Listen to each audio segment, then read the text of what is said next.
बोलिए गजानंद महाराज की जय हो।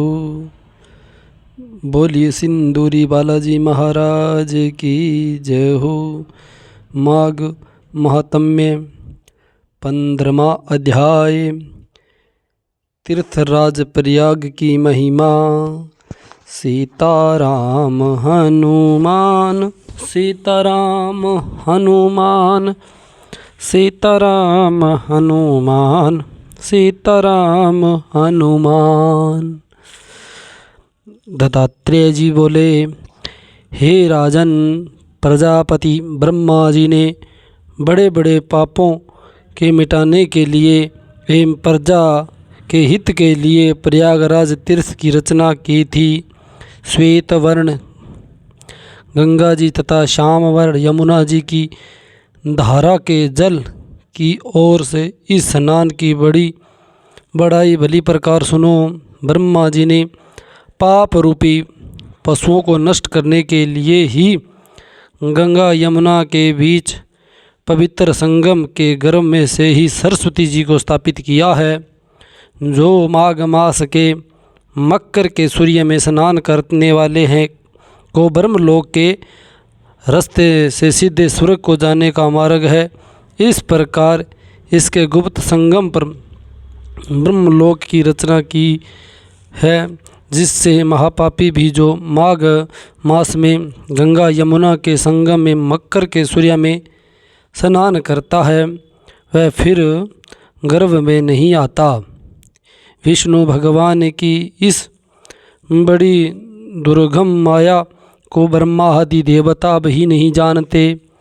हे राजन, जो माघ महीने में प्रयाग में तीर्थ में सब पापों को नष्ट करती है और देव दीप्यमान लोगों में अनेक भोगों को भोगकर मनुष्य परम ब्रह्म में लीन होता है, उसके पुण्य की गिनती चित्रगुप्त भी अच्छी तरह नहीं जानते। 100 वर्ष तक निराहार रहकर जो फल प्राप्त होता है वह माघ मास में 3 दिन स्नान करने से प्राप्त हो जाता है।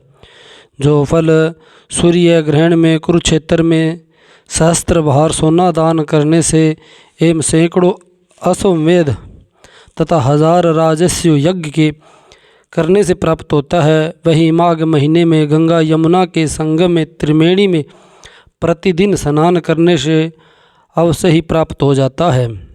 पृथ्वी पर जितने तीर्थ और सप्तपुरियाँ हैं, हे राजन, वे सब माघ मास में त्रिवेणी में स्नान करने के लिए आते हैं। सब तीर्थों का वर्ण पापियों के संसर्ग दोष से श्याम वर्ण हो जाता है। पश्चात माघ मास में त्रिवेणी स्नान करने से वे सब श्वेत वर्ण अर्थात पवित्र हो जाते हैं। हे राजन, वाणी मन तथा शरीर के कल्प व भर के जन्मों के एकत्र किए हुए मनुष्य के समस्त पाप गंगा यमुना के संगम में माघ महीने में 3 दिन स्नान करने से ही नष्ट हो जाते हैं। जैसे सर्प अपनी पुरानी के चुली छोड़ता है, उसी तरह मनुष्य पापों को छोड़कर स्वर्ग में जाता है। गंगा जी में चाहे जहाँ स्नान किया जाए वहाँ सब कुरुक्षेत्र के समान पुण्य फलदाता है। कुरुक्षेत्र के स्नान से 10 गुना फल वहाँ मिलता है।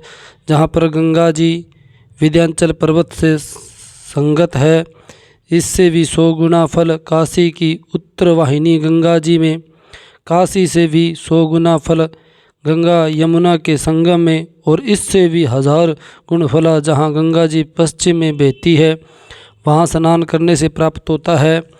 हे राजन, वहाँ गंगा जी के दर्शन मात्र से ही ब्रह्महत्या आदि पापों का नाश हो जाता है। पश्चिम में बहने वाली गंगा जी और कालिंदी यमुना जी नदी के दुर्गम संगम में माघ महीने में स्नान करने से कल्प भर तक किए गए वे पाप नष्ट हो जाते हैं। अतः भूमि पर त्रिवेणी को ही अमृत कहते हैं।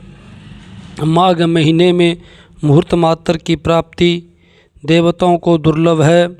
ब्रह्मा विष्णु महादेव रुद्र आदित्य मरुतगण गंधर्व लोकपाल यक्ष किन्नर सर्प और अणिमादि गणों सहित सिद्धगण एवं अन्य तत्ववादी जन ब्रह्माणी, पार्वती, लक्ष्मी, इंद्राणी, मैना, हिमालय की पत्नी दीति और अदिति, संपूर्ण देव पत्नियाँ वे नाग पत्नियाँ घृताची, मेनका, रंभा, उर्वशी, तिलोत्तमा आदि अप्सराएं गण और सब पितृगण त्रिवेणी में स्नान करने आते हैं।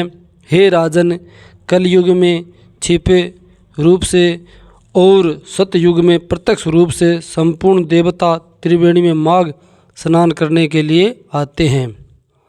माघ महीने में 3 दिन स्नान करने का पुण्य पूर्व काल में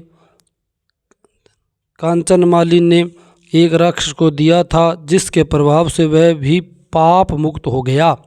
जो फल शास्त्र अश्वमेध करने से प्राप्त नहीं होता, वह फल त्रिवेणी के स्नान से भी प्राप्त हो जाता है।